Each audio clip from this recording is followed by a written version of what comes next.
Hello guys, आज हम very important topic discuss करेंगे। गॉस प्रमेय या फिर गॉस नियम या फिर गॉस लॉ क्या होता है।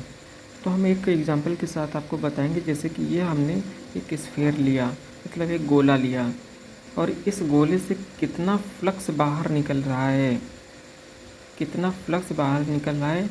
जितना फ्लक्स बाहर निकल रहा है वो क्यू नॉट का 1/ε0 होता है। ये किसके बराबर होता है? ये इक्वल होता है वैद्युत फ्लक्स के। यही होता है हमारा गॉस प्रमेय। अब इसकी डिफिनेशन कैसे लिखेंगे देखते हैं।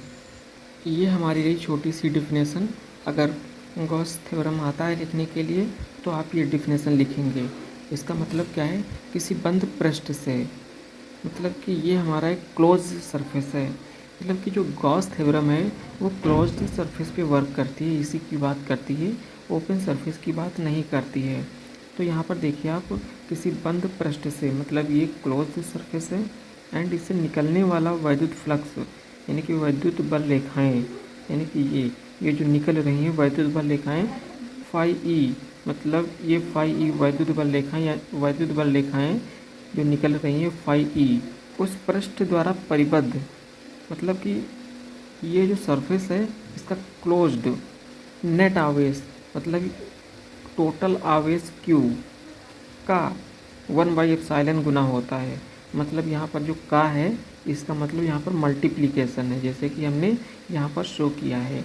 यानी कि Q का 1/ε, यहाँ पर आप Q लिख सकते हैं या फिर Q0 लिख सकते हैं। यहाँ पर हमने Q0 लिखा है तो इसको हम Q ही रहने देंगे, Q0 नहीं लिखेंगे। मतलब कि Q इंटू 1/ε, इसका मतलब ये हुआ। Q का 1/ε का मतलब Q इंटू 1/ε होता है। अब इसका एक छोटा सा डेरिवेशन है, छोटा सा डेरिवेशन करते हैं। जैसे कि मान लेते हैं हम, ये हमारा स्फीयर है और यहाँ से हमारी वैद्युत बल रेखाएँ बाहर निकल रही हैं। तो एक छोटा सा सरफेस होगा हमारा, ये छोटा सा सरफेस लेंगे, फिर इसको इंटीग्रेट कर देंगे तो हमारा पूरा सरफेस आ जाएगा। हमको चाहिए क्या? फाई इक्वल टू Q/ε0, ये हमको निकालना है। इस फार्मूले को ड्राइव करना है।